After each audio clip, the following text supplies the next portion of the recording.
अनंत श्री विभूषित परमाराध्य श्री सद्गुरु महाराज के त्रैलोक पावन पाद पद्मों में कोटिशः नमन। मंचस्थ तीर्थों को पवित्र करने वाले मुद्मंगलमय महात्मागण साध्वी जी, समुपस्थित धर्म प्रेमी सज्जन वृंद, साधक वृंद, धर्मशीला देवियों, हम लोग आज जम करके सत्संग की सभा में बैठे हुए हैं। आज एक विशेष पर्व भी है, उसका नाम है, देहात में जितिया कहते हैं, जीवित पुत्र का व्रत कभी कहते हैं। जितिया पर्व करने का जो एक कहते थे बाबा जी, परब में परब जितिया बड़ा भारी, धिया पुता का ठोक सुतावे अपने खाए भरथारी। ये तो ये जितिया पर्व की कहानी, ये जो कहानी है वो सुनिए। ये कहानी तो आप लोग जानते हैं कि अश्वत्थामा था पुत्र गुरु द्रोणाचार्य का। द्रोणाचार्य की हत्या हो गई और वह काफ़ी क्रोधित था। उसने सोने में, सोए हुए में, वो युधिष्ठिर, भीम, अर्जुन, नकुल, सहदेव तो बच गए, लेकिन उसके पुत्र सोए हुए थे, सुतले में सबका गला काट लिया। जितनी सेना थी उसको खत्म कर दिया। ये द्रौपदी बिगड़ गई तो फिर भीम ने उसको पकड़ा और उसके माथे से मणि निकाला, हत्या करने के लिए चाहा तो द्रौपदी ने मना कर दिया कि गुरु का पुत्र है, इसको मारना उचित नहीं है। तो भगवान कृष्ण के इशारे पर जो उनका उसके माथे का मणि निकाल लिया, जो अभी तक कहते हैं कि अश्वत्थामा जिंदा है, घाव से चूते रहता है, उसका खून पे पोटा छुट्टा भी नहीं है घाव। उसी ने वो ब्रह्मशिर जो अस्त्र था वो चला दिया। एक खानदान में था जो अभी पेटे में था, अर्जुन का पोता, उत्तरा के पेट में वो था, कहा न रहेगा, ये वन से खत्म कर देंगे। वो उस अस्त्र का प्रयोग कर दिया वहाँ। तो इसी पर जो है भगवान कृष्ण को कुंती ने कहा, तो फिर भगवान कृष्ण ने उसको पेट में ही जिंदा कर दिया। मरे हुए पुत्र को जिंदा कर दिया, उसका नाम ही हो गया परीक्षित। परीक्षा पास हुआ, परीक्षित नाम हो गया। तो इसलिए कि भगवान कृष्ण ने परीक्षित को जिंदा कर दिया, पीछे राजा हुए, खानदान उसका चला, इसलिए उसकी उसी तरह से हमारे भी पुत्र को, संतान को कष्ट नहीं हो तो जितिया पर्व लोग करते हैं। दूसरी कहानी है, सिमर के पेड़ पर, सेमल के पेड़ पर रहता था चिल्हा। चिल्हा जन्मे करते चील, और उसी जगह बगले में रहती थी झाड़ी में सियारिन। सियारिन चिल्हा में दोस्ती थी, कुछ भी खाने के लिए चिल्हा लाता था तो सियारिन को भी देता था, सियारिन भी चिल्हे को खिलाता था, दोनों में खूब प्रेम भाव था। तो वहाँ पर कुछ लोग करने लगे जितिया पर्व, महिला सब। इस दोनों ने कहा देखो मनुष्य सब करता है जितिया पर्व, हम लोग भी करेंगे। दोनों ने मन में ठान लिया कि आज भर दिन निर्जला, पानियों ने पिएंगे, नहीं पानी पीता है जितिया में, तो कहा निर्जले रहेंगे।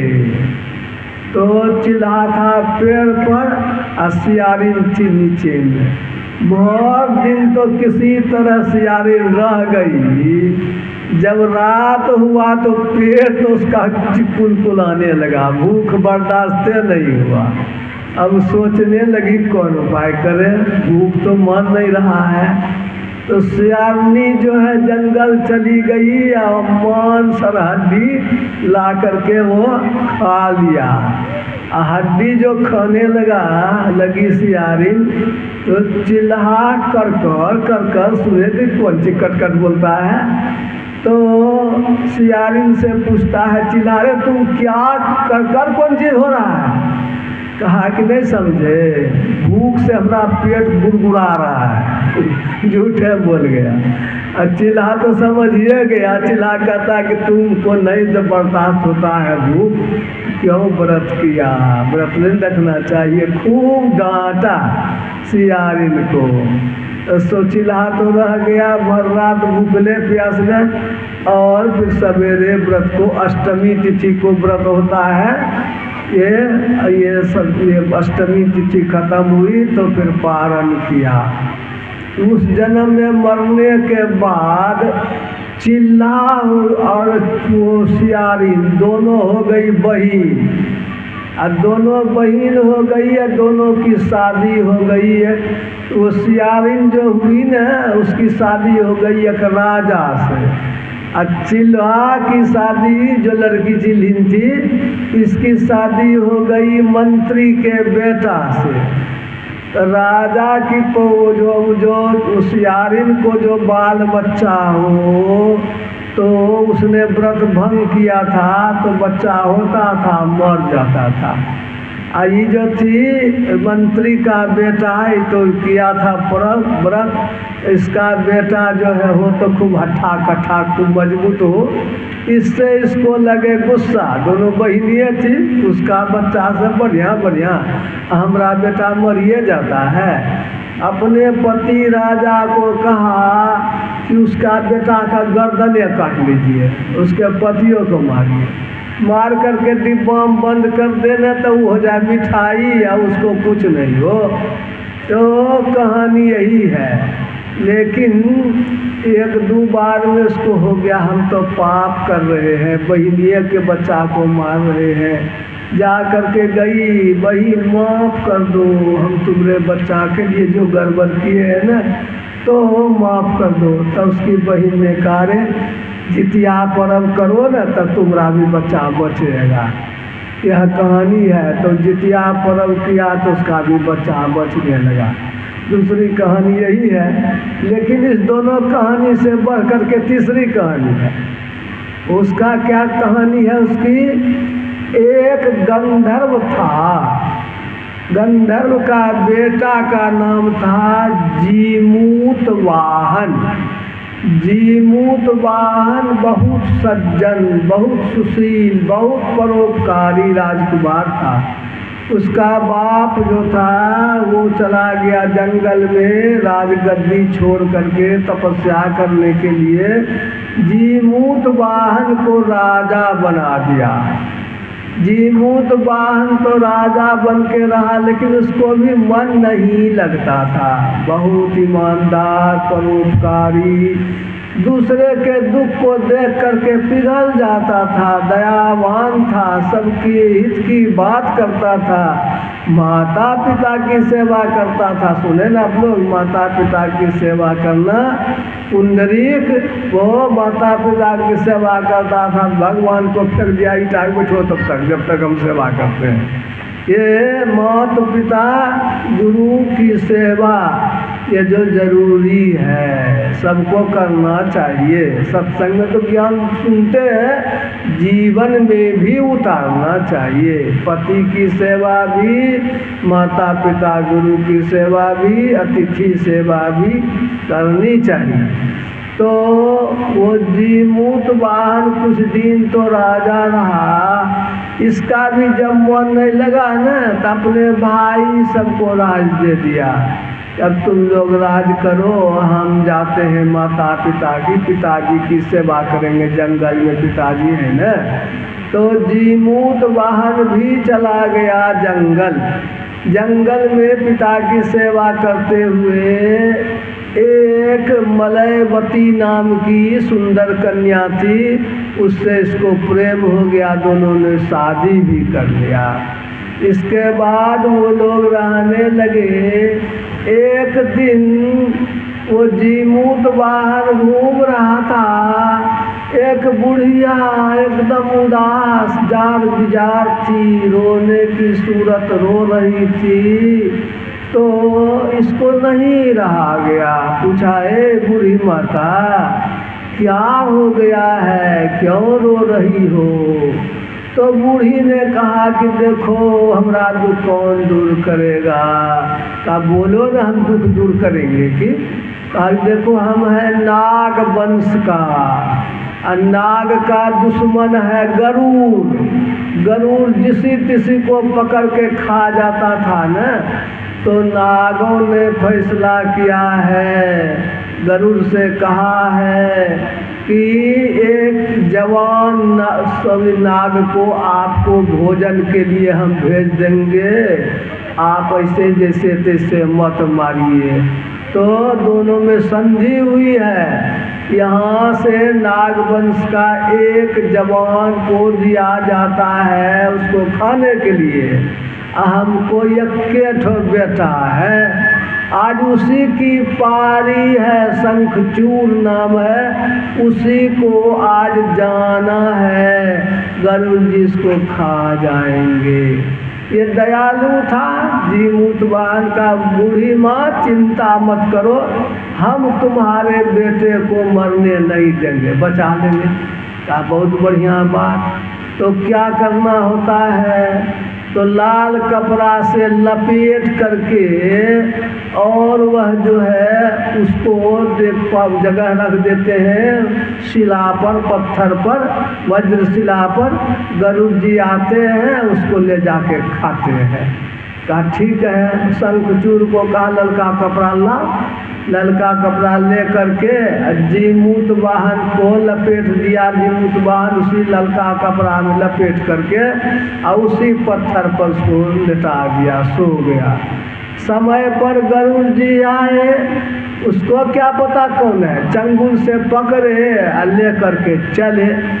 ले करके चले तो छटपट तो दर्द तो करवे करता था, और वो रख करके जो उसको लोल मारते हैं ना, तो वो छटपटाया, रोने लगा।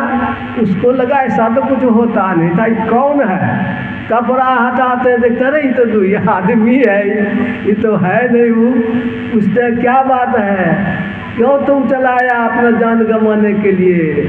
तो उसने सब किस्सा सुनाया कि बुढ़िया रो रही थी, यक्के ठो बेटा है, आप उसको खत्मे कर देते तो बेचारी जार बाजार रो रही थी, हमको नहीं बर्दाश्त हुआ, उसके बदले हम ही आ गए हैं आपके सामने भोजन के लिए, इसीलिए दर्द हुआ तो रोते हैं। कहा तुम बड़ा साहसी है, बहुत परोपकारी है। कहा आप भी तो भगवान के भक्त हैं, विष्णु भगवान आपके पीठ पर चढ़ते हैं, आप तो महान हैं, आपकी बड़ाई कितने करेंगे? कहा तुम भी बहुत महान है, तुम बड़ा परोपकारी है, बहुत हिम्मती है, दूसरे के लिए जान देने के लिए कौन तैयार रहता है? तुम मरने के लिए तैयार हो गया है, तुमसे मैं बहुत प्रसन्न हूँ। तुम्हारी उदारता, परोपकारिता यह जो है मुझे बहुत प्रसन्न कर रहा है, इसलिए तुमको नहीं मारूंगा, और तुम्हारा जो भी गड़बड़ी हुआ है स्वास्थ्य में उसको अभी ठीक कर देता हूँ। और एक ठो बात यह कि तुम मांगो क्या मांगते हो, ये वरदानो एक ठो देता हूँ। तो जीमूत बाहर ने कहा कि आप यदि हम पर खुश हैं, वरदान देना चाहते हैं, यही वरदान दीजिए, आज दिन से फिर नागवंश को मत खाइए। तो नागवंश खत्म हो रहा है, सबको अभय दान दीजिए। यही जो है उसने वरदान लिया तो बहुत खुश हुआ। कहा ठीक है तुम्हारे बात रहेगा, अब नाग को हम नहीं खाएंगे।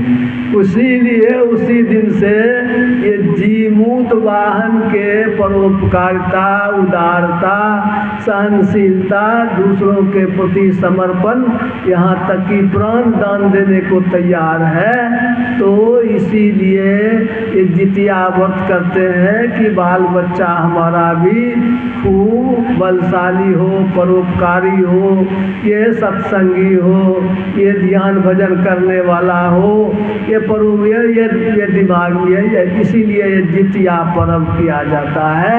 बोलिए श्री सद्गुरु महाराज की जय। जितिया की किस्सा से यही पता लगता है कि माया में फंसा हुआ जीव तो सब हमरा हमरा हमरा करता है, लेकिन कोई है जो मायो के सिर पर लात दे करके माया से ऊपर की बात करता है।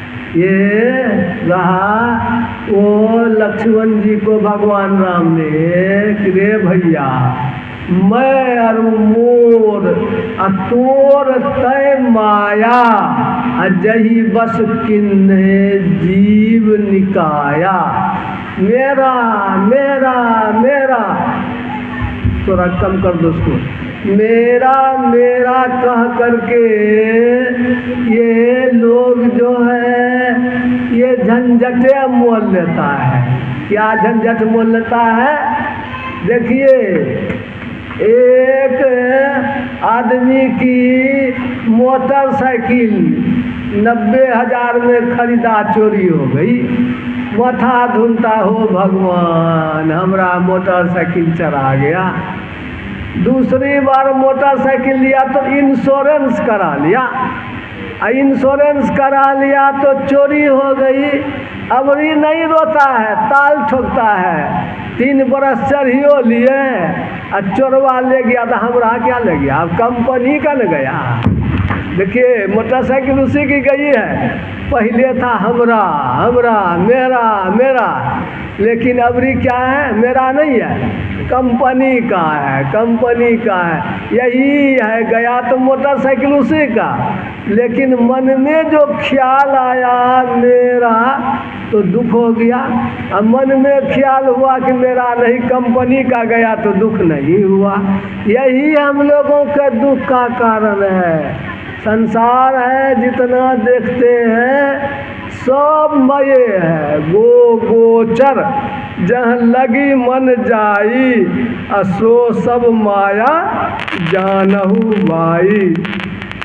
असली माया तो है माँ अय्या, जो है ये नहीं है। हम लोग उसको अपना कहते हैं, मेरा कहते हैं। यह जो है यही भ्रम हो गया है। एक आदमी कह रहा था कि कपार पर बोझा लेकर के जा रहा था, वो बगीचा के बगल होकर सड़क था। बगीचा में देखता है कि जादू का खेला हो रहा है। तो वो जो है जादूगर क्या किया था, सबको कहता था, नज़र बांध दिया कि हमरे कमर में रस्सी बांध हो और सब लोग मिल करके खींचो। तो कमर में रस्सी बांध करके खींचेगा, यही कह रहा था। अब कमर में क्या बांधेगा? वो बांध दिया था पेड़ में, गाछ में, पेड़ में रस्सी बांध दिया था।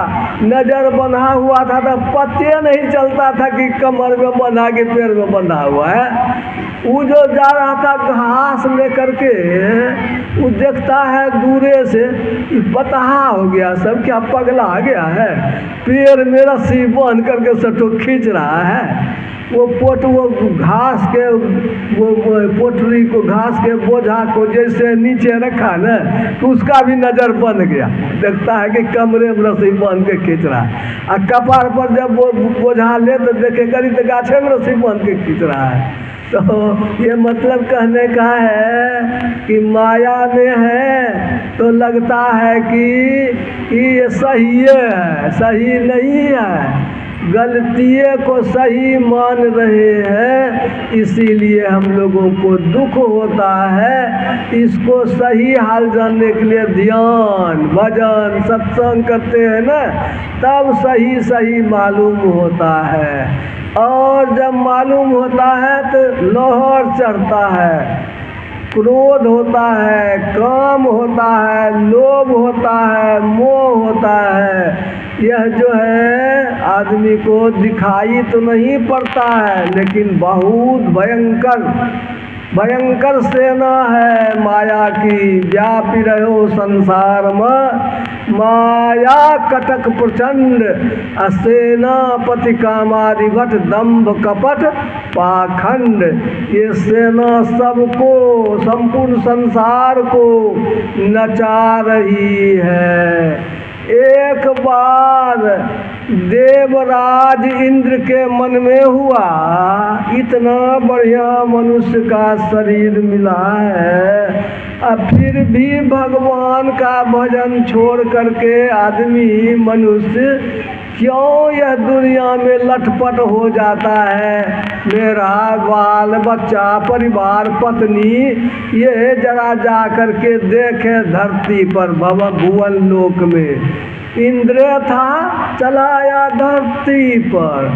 धरती पर जब आया न, सोचा कि कैसे देखे, तो सोचा कि हम ही जरा देखे क्या होता है। इंद्र बन गया सूकर। सूकर समझते न, सुअर जो होता है, डोम सब जो पालता है, वही हो गया, सुअर हो गया इंद्र, मजबूत भयंकर सुअर। और सुअर हो गया तो सुकर्णी हो मिलिए गया। सुअर हो गया तो सुकर्णी नहीं मिलेगा, मिलिए गया। और सुकर सुकर्णी कहाँ रहता है? सुकर्णी कहाँ रहती है? कीचड़ में, नहीं कीचड़ में रहती है। कीचड़ में किलोल, दोनों सुकर सुकर्णी था इंद्र, और हो गया सुकर। और वो सुकर्णी के चक्कर में कीचड़े में दोनों खूब। एक के बेर में क्या बच्चा होता है सुकर को जानते हैं? एक सोरी है ना, 16 बच्चा। 16 बच्चा हो गया, बड़ा प्रेम से बच्चा को देख रहा है। इधर जो इंद्रासन खाली, देवता सब कहता अरे कहाँ चले गए, राक्षस आवाज आवेगा, कौन बचावेगा। खोजने के लिए गया, कहीं नहीं मिला। तब उन लोग गया विष्णु भगवान के पास। भगवान, इंद्र भगवान कहाँ गए हैं? अरे वो धरती पर देखने के लिए गया है, माया कैसी होती है। कहा कहाँ पर है? कहा जान वही कीचड़ में है, वहीं पर सुगर बना हुआ है। देवता सब आ गया, और देखता है शुकर को, कहे भगवान इंद्र, हे महाराज, आप यहाँ छिया छिया, दुर्गंधी नहीं लगती है, नाक नहीं दिया जाता है, इतनी दुर्गंधी इस कीचड़ में कैसे आप पड़े हुए हैं? चलिए चलिए स्वर्ग में चलिए, वहाँ पर पारिजात पुष्प की सुगंधी होती है। आपको नाचने के लिए अप्सरा सब होती है। आपकी पत्नी कितनी सुंदरी है सची, और उसको छोड़ करके छिया छिया सुकर्णी के चक्कर में आप कीचड़ में क्या कर रहे हैं?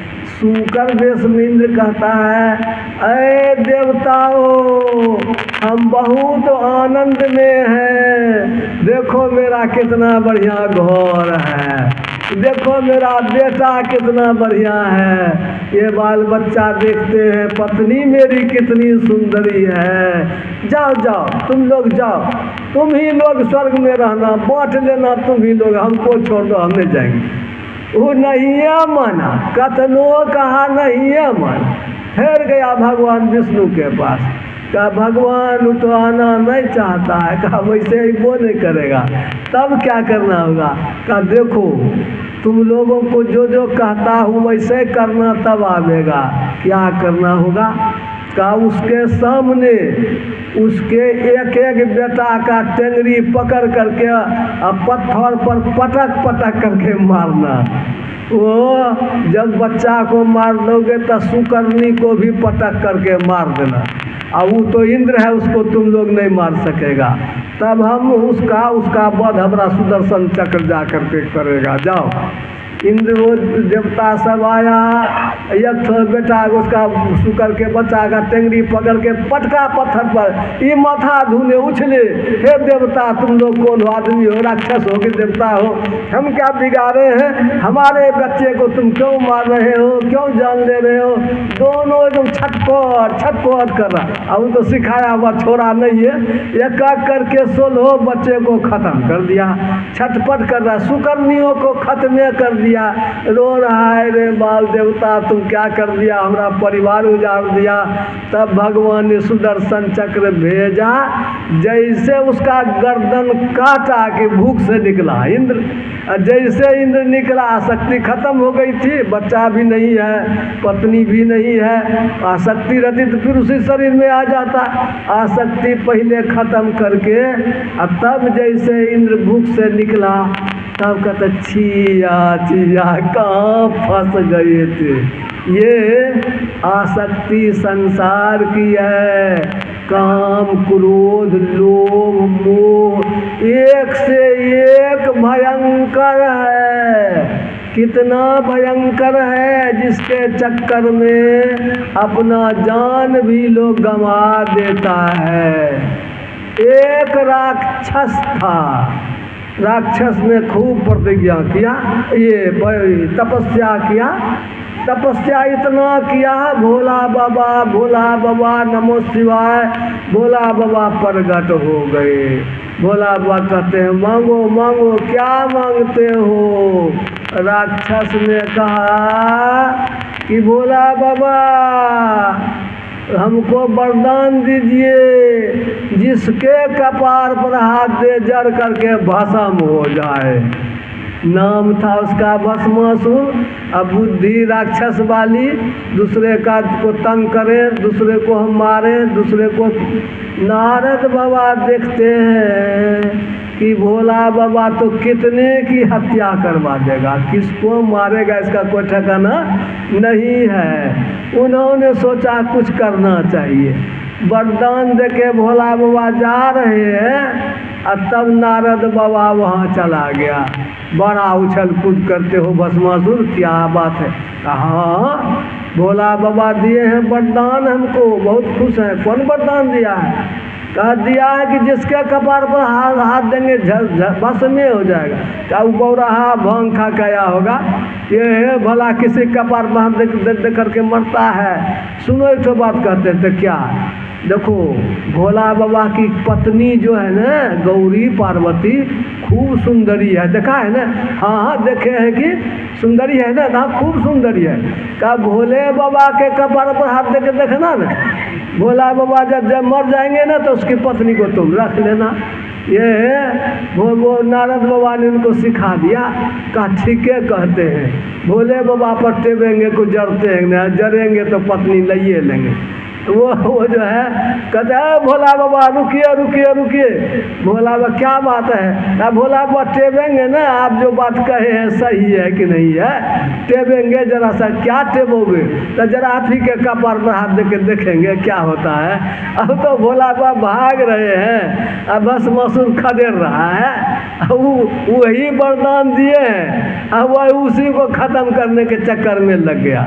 ये भोला बाबा की हालत। अब भोला बाबा परेशान है। अब भोला बाबा के गुरु कौन है? विष्णु भगवान। अब विष्णु भगवान की विनती करते हैं, विष्णु भगवान कहते अब कैसे बचावेंगे। विष्णु भगवान क्या करते हैं? विष्णु भगवान रूप बदल लेते हैं। कौन सी का? पार्वती का। पार्वती का रूप विष्णु भगवान बना लिए। आकाश में जा खड़े होकर कहते हैं बस मासू कहो क्या बात है? कहा कि तुम क्यों हमारे पति को परेशान करते हो?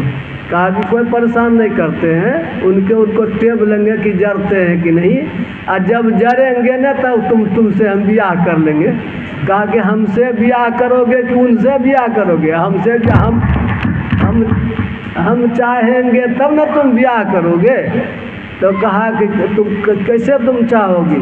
कहा कि देखो हम तुमसे ब्याह तभी करेंगे जब हम जैसे भोला बाबा हमको दिखाते हैं ना, करते हैं वैसा तुम कर सकोगे तब ना तुमसे ब्याह करेंगे। तो भोला बाबा क्या करते हैं? तो भोला बाबा नाचते हैं, हम नचाते हैं उनको। नाचना पड़ेगा, हम तो नाचने के लिए नहीं जानते हैं। कहा एक काम करो न, तो क्या तुम अगर बता दोगी तो हम नाचियो देंगे। तो कहा देखो नाचोगे ना तो हम बता देते हैं। तो राक्षसे था, बुद्धि तो किसी थी नहीं, वो तो विष्णु भगवान थे उस रूप में। विष्णु भगवान कहते देखो भोला बाबा ऐसे नाचते हैं। एक हाथ भोला बाबा ये विष्णु भगवान जो पार्वती रूप में थे कमर पर रखे, और एक हाथ ऐसे कपार पर दे करके ऐसे नाचते हैं भोला बाबा। कहा कि तो ऐसा तुम नाच सकते हो ना? कहा हाँ ऐसा तो हम भी नाच देंगे। उसको तो होश रहा नहीं, अपने ही कपार पर हाथ दे दिया, एक तो हाथ कमर पर एक तो कपार पर जैसे हाथ दिया तुरंत जड़ करके भस्म हो गया। ये काम की बड़ाई है, कामना से। अब तो बाबा सुनिए रहते, कामना तो बहुत तरह की है।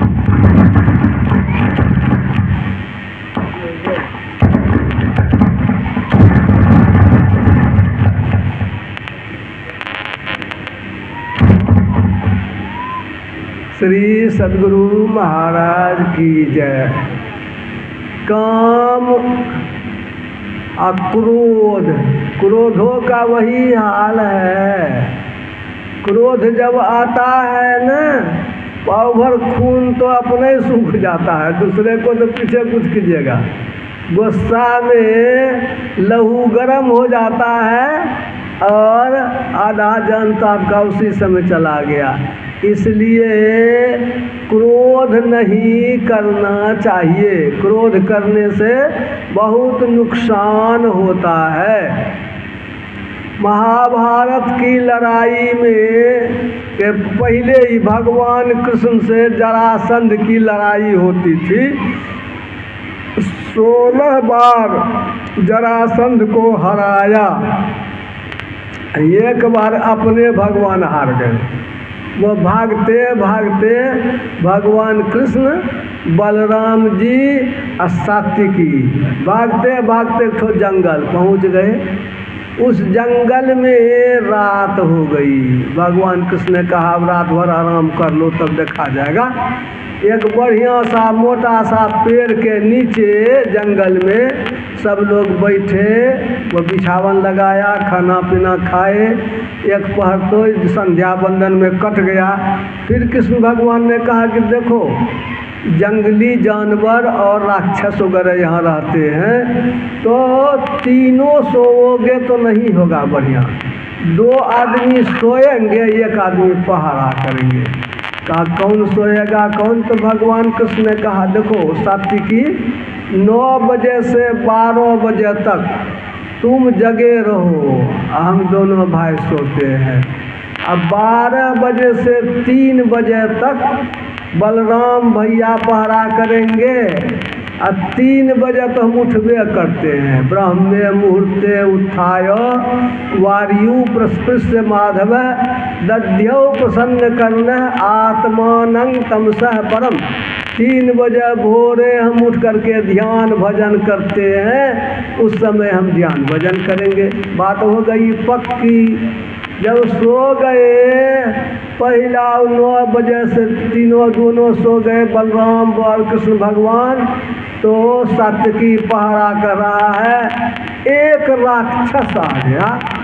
राक्षस ने सात्विकी को कहा सात्विकी भागो, अब जो है हमको खाने दो इस दोनों को, तुम भाग जाओ, तुमको कुछ नहीं करेंगे। तो सात्विकी ने कहा कि हमरे रहते तुम कुछ कर लोगे? दोनों में भिड़ा भिड़ी हो गया। वो राक्षस कैसा था कि मारे ही तो एक बित्ता बढ़ जाए राक्षस, और इसको भी मारे वो राक्षस। दोनों कुश्ती करते करते सात्विकी का तो नाक मुंह फुला दिया, देह फुला दिया। कुश्ती करते करते थक गया। तब तक में जैसे 12 बजा, जैसे 12 बजा के राक्षस गायब हो गया। तो थका हुआ था ही, तो जाकर के बलराम जी को उठा दिया कि आप उठिए, हम जो है अब सोएंगे। बताना भूल गया कि राक्षस से मारा है, भाग गया था राक्षस। तो अब सो गया। अब वो बलराम भैया जब बैठे, फिर वो राक्षस आया, कहा कि भागो उस दोनों को खाने दो। बलराम जी कहे कि हमरे रहते। तो बलराम जी थोड़ा कम गर्म होते थे, उम्र दराज थे। मैं बलराम जी को मारा एक मुक्का, फिर बलरामो जी मारे तो एक बिताव बढ़ जाए। होते होते बलराम जी का भी बढ़िया मालिश कर दिया, इनको भी खूब चोट लगी। तब तक में 3 जैसे बजा कि राक्षसवा गायब हो गया। अब तब बलराम जी ने कृष्ण भगवान को, जैसे उठ गए कृष्ण भगवान, वो सोने के लिए चले गए। अब भगवान कृष्ण आसन लगा करके बैठे हैं ध्यान करने के लिए कि आ गया राक्षस, अरे कृष्ण भाग, हम इसको खाएंगे। तो भगवान कृष्ण तो भगवान थे, समझते थे। अच्छा तुम आ गया है, कहाँ? तो दिखाओ ताकत। मारा एक मुक्का भगवान कृष्ण को। भगवान कृष्ण ने कहा कि अच्छा तुमको इतने ताकत था, और बेसी ताकत नहीं है। कुछ नहीं किए, खिसिएबो नहीं किए, एक बित्ता नीचे धंस गया। फिर मारा मुक्का भगवान कृष्ण को, कहा हाँ देख लिया तुमने कितना ताकत है। फिर एक बित्ता घुस गया। भगवान कृष्ण को कुड़ते ही नहीं थे, और होते होते हो गया अंगूठा के बराबर। पकड़ लिए, अब पीताम्बर जो था न उनका, उस टोरकी में टका जैसे नहीं रुपया बांधते हैं, राक्षस को बांध लिया, कन्हा पर फेंक लिया, बैठ करके ध्यान करने लगे। सवेरे जब उठे देखते हैं सात्विकी, तुम्हारा मुंह देखते हैं फूला हुआ। कहते हैं कि बड़ा जबरदस्त राक्षस आया था, लड़ते लड़ते उसी से मुंह का फूल गया है। बलराम जी कहते हाँ जबरदस्त राक्षस था, हमको भी बहुत मारा है। भगवान कृष्ण वो जोर से खोलते हैं उसको अंगूठा के बराबर। कहते हैं कि देखिए तो इसको, कहाँ नाक मुँह तो वैसे है, लेकिन ये तो थोड़े सा है, और वो तो बहुत बड़ा था। कहा कि क्या है, पहचानते हैं कौन है यह? कहा नहीं, इसको कहाँ पहचानते हैं।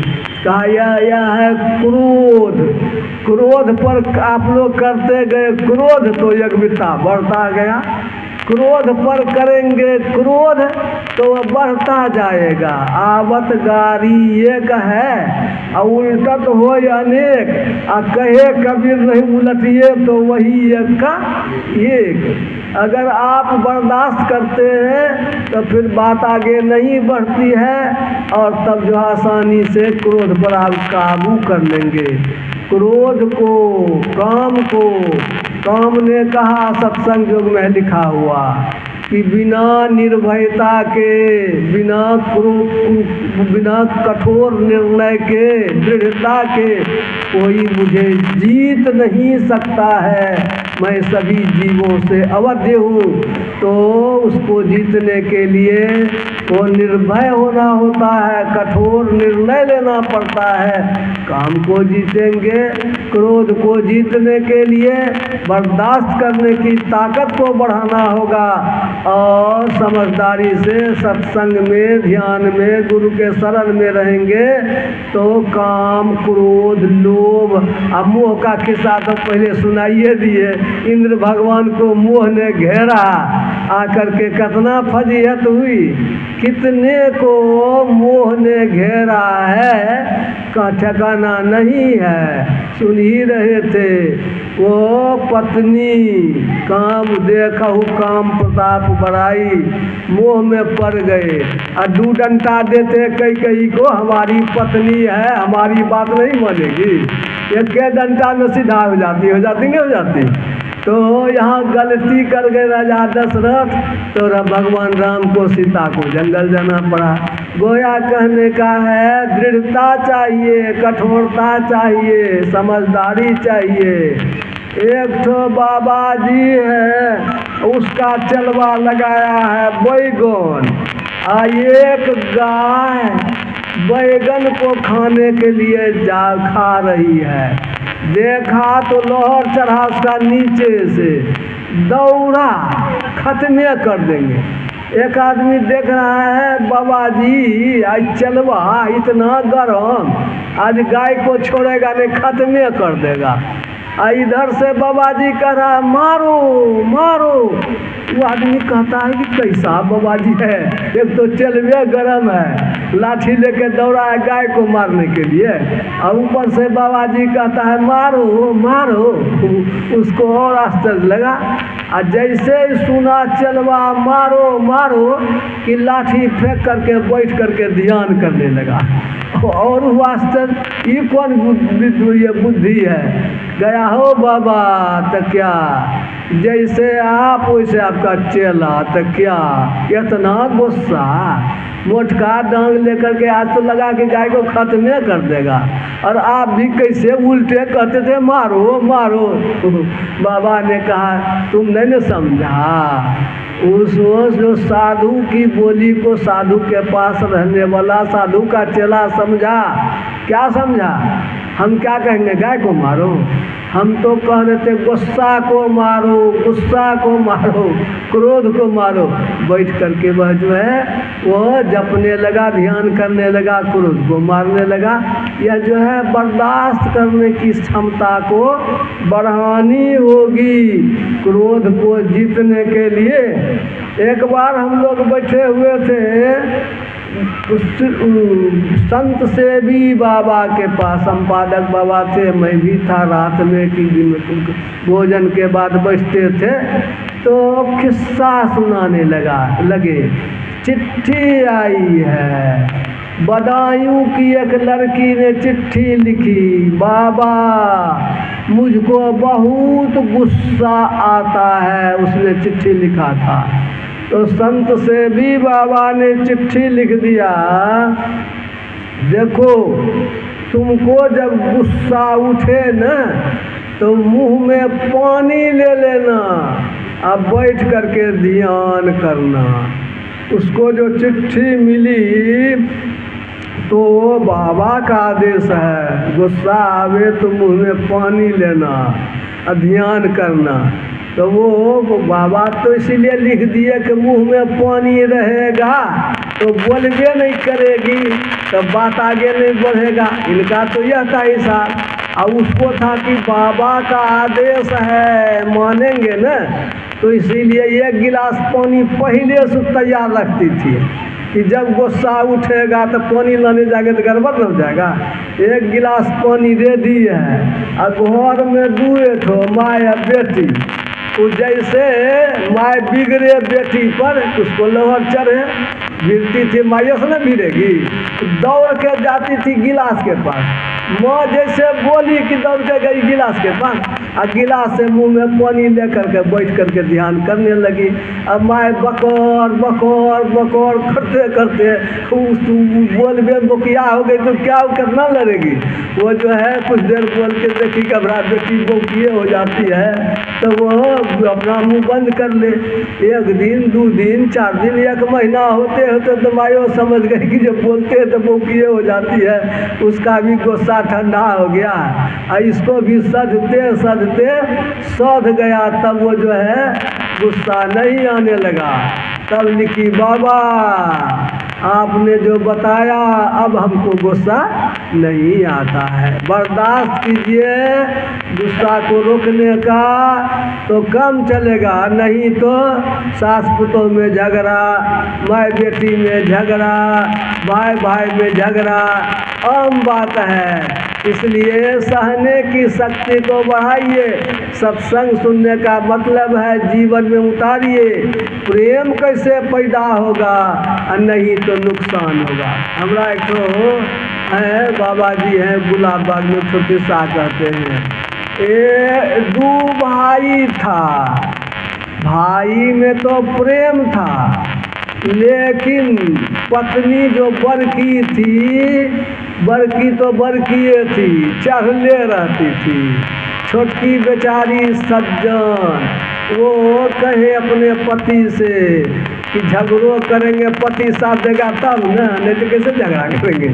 वो कहे कि देखिए तो चौका बर्तन हम ही करते हैं, भोजनों हम ही बनाते हैं, अब ऊपर से वो दीदी चढ़ले रहती है, उसका थरियो धो देते हैं, सब कुछ करते हैं, माने एकदम मानते ही नहीं है। आप भी नहीं कुछ कहते हैं, कहे वह गिरने का खोता यदि दिया एक दिन तो बहुत दिन भर झरझर झरझर माथा खराब कर देगा। इसलिए अच्छा है कि चुपचाप रहो। वो देखी कि अब तो देखते झगड़ा नहीं बढ़ता, कैसे झगड़ा बढ़ेगा। अपने पति को कहती है बड़की बाँटो। दोनों भाई विचार किया कि मानेगी नहीं, झगड़ा करेगी, बाँटिए लो आज नहीं कल तो दोनों भाई बाँटबे नहीं करेंगे। तो खेत खमार तो दोनों भाई आराम से बाँट लिया, पते नहीं चला। आ यहाँ अंगना में का अंगनो बाँटो, कहा कि अच्छा बाँटिए ले, अंगनो बाँट लिया। अंगना जब बाँटा हुआ हो गया, कहा कि अंगना बाँटो तत्ती लगावो।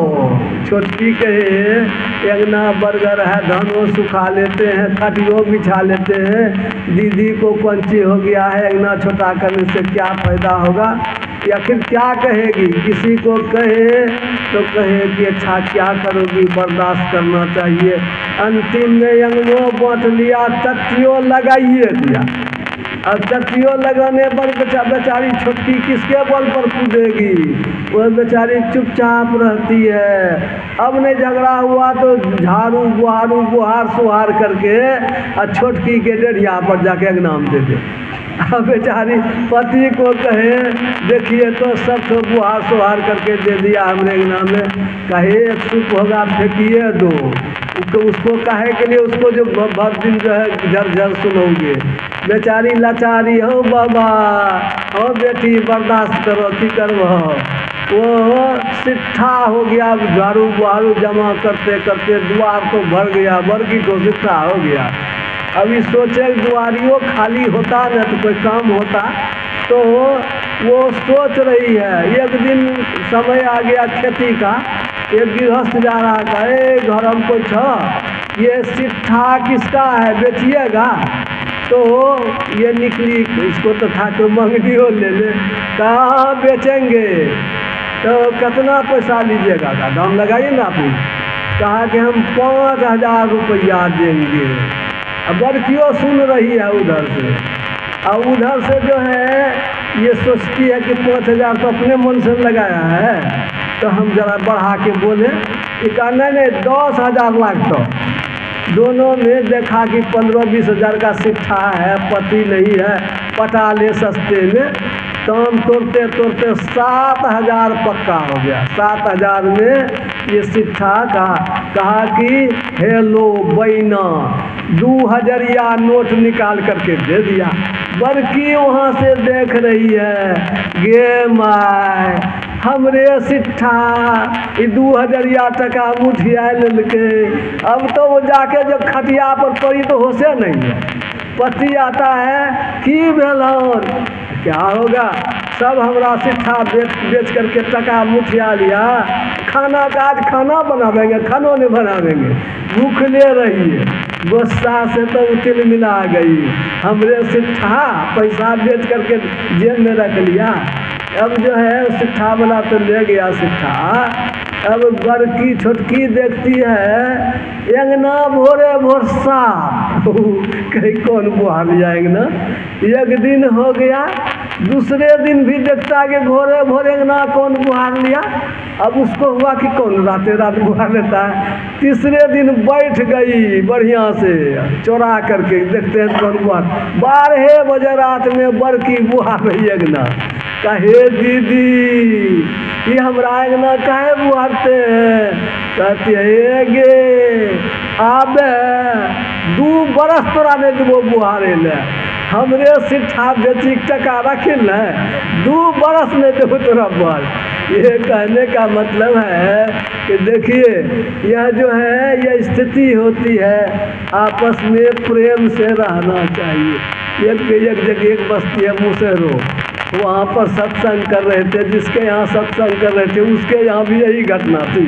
तो अगले में लगा लिया था, दीवार दे दिया था। हमको क्या पता, हम तो बोल दिए, वो तो कनकना के रह गई कि बाबा हमरे को कह रहे हैं। ये आपस में प्रेम से रहिएगा, काम से बचिए, क्रोध से बचिए, लोभ से बचिए, और इसके लिए सत्संग कीजिए, जीवन में उतारिए। बाबा लोगों के पास जो उपदेश है इसको धारण करके अपने जीवन को सुखमय बनावेंगे। घर बाहर सब सुखमय होगा। बाल बच्चा भी जीमूत वाहन की तरह परोपकारी हो, हिम्मती हो, साहसी हो, या हम लोगों को सोचना चाहिए। ये जो है समय हो गया है, भजन भी लोग गाएंगे, इसलिए मैं अब आगे नहीं बढ़ूंगा। मेरे कहने का मतलब है माया की भयानक सेना है झूठिए, लेकिन इस झूठ के चक्कर में कितना परेशान हो रहा है लोग, ठिकाना नहीं है। सत्संग में आकर के हम लोगों को इन बातों को समझदारी के साथ माया के प्रपंच से बचना चाहिए, अपना कल्याण करना चाहिए। ये जीवन क्षणभंगुर है, थोड़े काल का है, ईश्वर भजन में इसको लगाना चाहिए। गुरु नहीं है तो गुरु कर लीजिए, दृष्टि को ठीक कीजिए और ध्यान करने की युक्ति से जप भी कीजिए, संसार का काम भी कीजिए, लोक परलोक दोनों को संभालते हुए अपना कल्याण कीजिए। बोलिए श्री सद्गुरु महाराज की जय।